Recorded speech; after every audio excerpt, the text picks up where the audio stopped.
What is going on, guys? Welcome back to my channel. If you're new here, click subscribe. I'm going to continue to bring top quality content on how to scale your business, grow your business, build an online business. So click subscribe. You're not going to want to miss any of that. So building off of that, I'm currently in the process of launching my new business, and I'm going to announce that in a separate video later. But I figured, and I'm going to do a series all about that, but I figured the best place to start would be to go back and talk about all of the failed businesses that I've had and talk about each lesson that those provided. So essentially, I'm just going to roast myself for the next 10, maybe 15 minutes for your benefit. So like the video for me roasting myself. It's probably going to be a long one. That's what she said. But yes, let's get into it. I've been an entrepreneur since it seems like forever. I've been hustling things. I've been selling things. I love selling. I love creating businesses. I love bringing things from idea, concept to reality. So I'm going to take you back. I'm going to walk through every major business, or not even major business, every business I've ever run and tell you why it went wrong and my key lesson or takeaway from each. So let's go all the way back to little grade 3 Ben. When in my school, they banned sugar. So what that meant was that pop or soda, for all you Americans out there, you guys don't say pop, we say pop. But they banned soda or sugary carbonated beverages, so that would get everybody in there. They banned it from my school. So I grew up in a family that was a very big Costco family. There's a lot of kids, so they were buying stuff in bulk. So my mind, this is probably the first way that I started learning that I'm going to be an entrepreneur. It's kind of what I need to do. So I saw an opportunity there. I saw a business opportunity. There's no more pop within the school. My parents go to Costco all the time. They're buying like 20 packs of pop. I started taking an extra few with my lunch and hustling it out of my locker. So I was making an extra few bucks here, a few bucks here. The Pokemon cards that came from that, dope. So obviously that wasn't a lot of money. And why that business failed is I guess just I ran out of my plug. So I guess the lesson here would be to have a good relationship with your supplier. I got in trouble for taking too much pop, so I got cut off. And the plug cut me off, and so too went the business. So first tip, have a good relationship with your supplier. Make sure that it is a long-standing relationship so that if you do need to scale and you do have the opportunity to grow, that your supplier can then meet those demands. Because my dad and Costco, they just couldn't keep up with my demand. I was flying stuff off the shelves. So make sure you are in good standing with your supplier. What's my next business here? I wrote them all down for you guys so I can roast myself efficiently. Okay, fast forward a bit to high school. Longboarding was huge. I don't know if you even know what longboarding is, but it's like skateboarding, but it's longer. So you can go farther distances. It's got bigger wheels and whatnot. I was never a good skateboarder, so longboarding appealed to me because it was a lot easier. But that was a huge craze in like grade 9, grade 10. And I've never been someone that's like, oh, I want that brand. I want that. Like, that's cool. I want that. I was like, why don't we make our own longboard? So my buddy and I, we actually went to a exotic wood store. We looked up on things online. Both of our dads had construction experience, so they helped us out with that a lot. But then we actually built our own longboards and our own longboarding company. So I can do you one better than talk about it. I can show you the longboard. I still got that. Oh. The OG platinum longboard. I'll turn it around for you guys. We made this. This was pretty intense when we were in I think it was the summer of grade 9, so my freshman year in high school. We decided to get some bamboo from an exotic wood store. We looked up online how to make a mold. So we used a base board that my buddy already had, and his dad helped us make a mold for it. And then we compounded and stuck together 3 layers of this bamboo to make it thick enough to withstand the weight. And here we are. What is this, like 8 years later? This board is still standing. So failure? I think not. Platinum longboards, hold on. They rain on. But obviously we're not doing that anymore. So where did that go wrong? The failure there was probably the lack of a clear sense of direction. And I was doing that with my buddy, but I don't think we had, I'm finding it difficult to find a good lesson in this because we just stopped. But I'd say the biggest lesson there is to be selling a product that your target demographic can actually afford and would be willing to pay for. So we're selling a high ticket item given the market, right? We're selling to high school kids a $300 longboard. That's a big chunk of change. That's a large investment for them, right? Relatively speaking, that's a huge amount of money for somebody in high school, $300. So we only sold a few units because the opportunity to sell just really wasn't there, because where do they get their money from? Either a part-time job or their parents. If it's from a part-time job, they want to make sure they're buying something of high quality. So regardless of how much I was in their ear telling them about how awesome it was, how much I love mine, they're going to want a proven source. So until you become that, it's very, very difficult to sell to someone who is so price conscious and so quality conscious. And then two, if it's their parents, the likelihood of them wanting to give $300 to Ben and my business partner at the time, Kurt, like, that's a tough sell. I can't lie. If my kid came home from school saying, oh, these guys are making longboards out of their garage and they want to charge me $300. Dad, can I have some money? There'd probably be crickets. I don't think I'd give my kids some money. So that's one thing to know, is qualify your customer demographic, your target market, and see if what you're selling is even feasible for them to purchase. Because in our case, it wasn't scalable because we couldn't get the price point down low enough to where it'd be worth the risk for them buying a unproven product.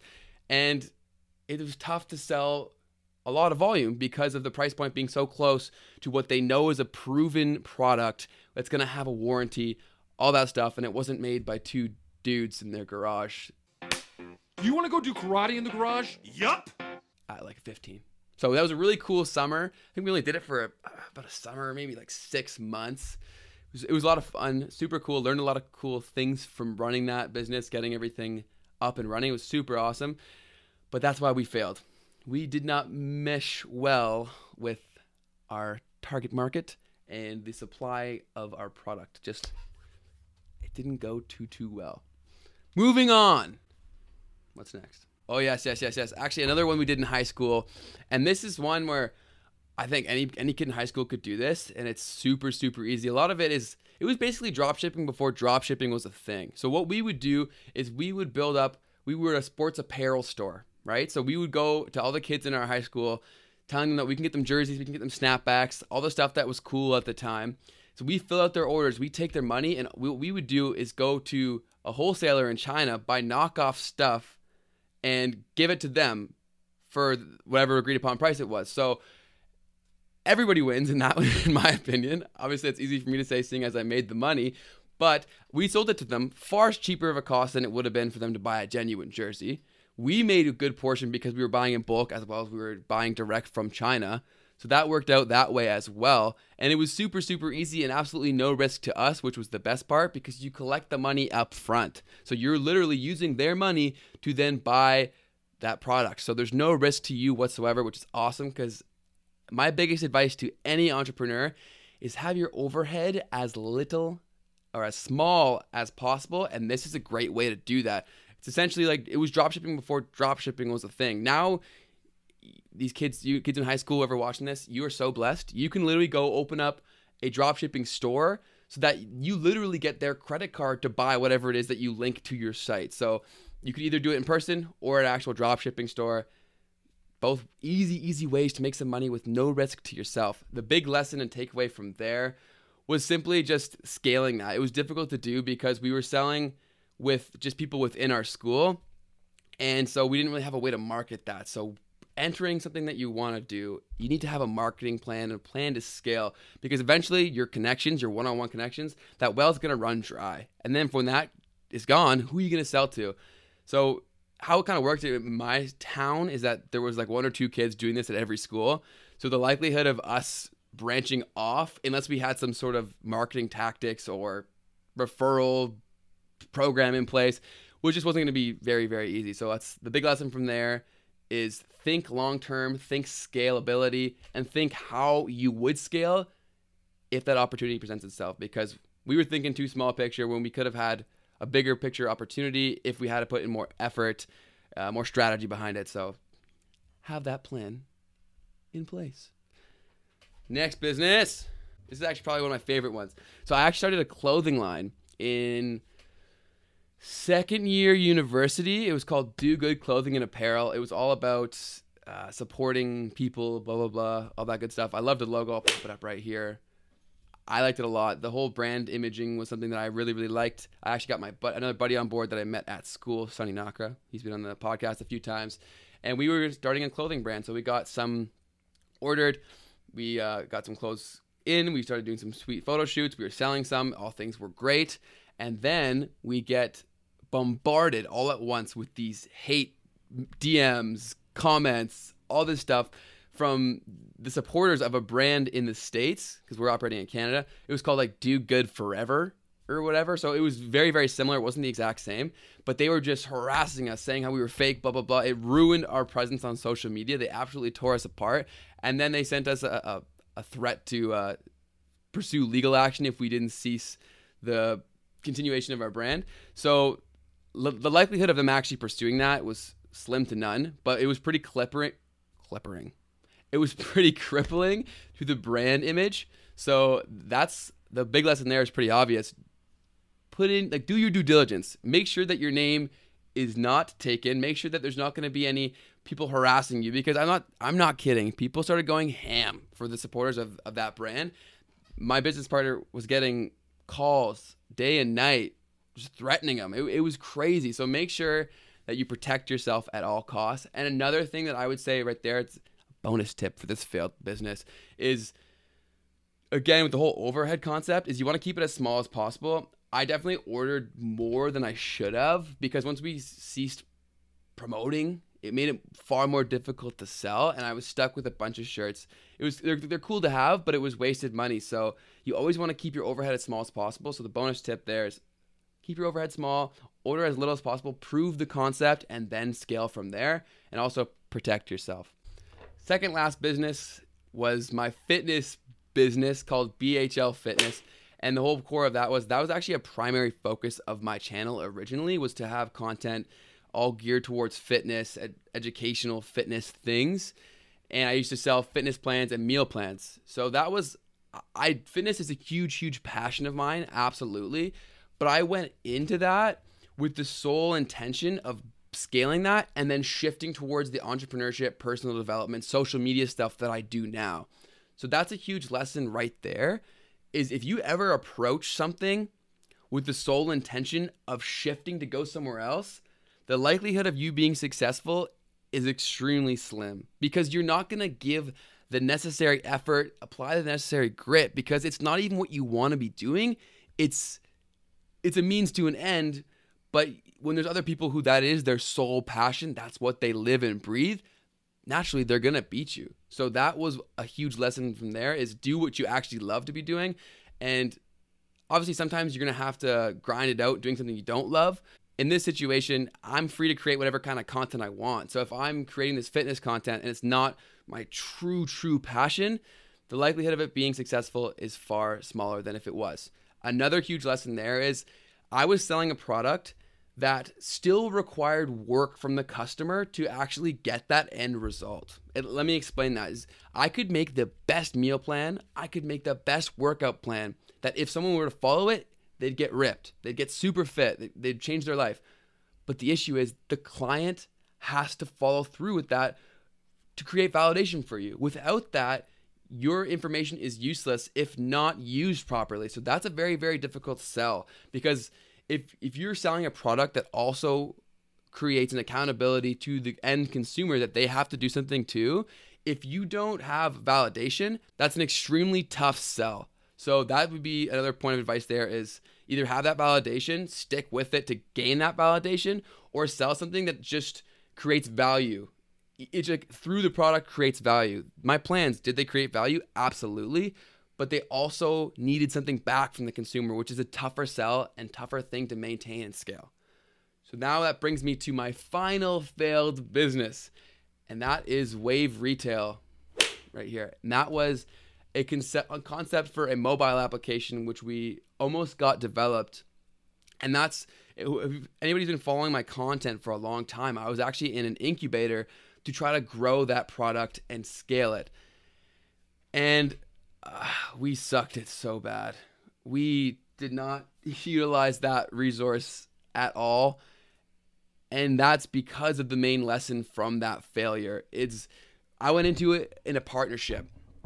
It was my buddy and I, and we didn't outline the partnership all that well going into it. So when we were going through all this incubator stuff, and we were granted all these resources, all these workshops, he was working too much at his full-time job. So it was only me in there. So when I was investing all of this time and effort into growing this stuff that's going to help grow our business, although I probably shouldn't have looked at it like this, selfishly, I thought to myself, I'm investing all this time that's going to help him too, but I only get half of the benefit.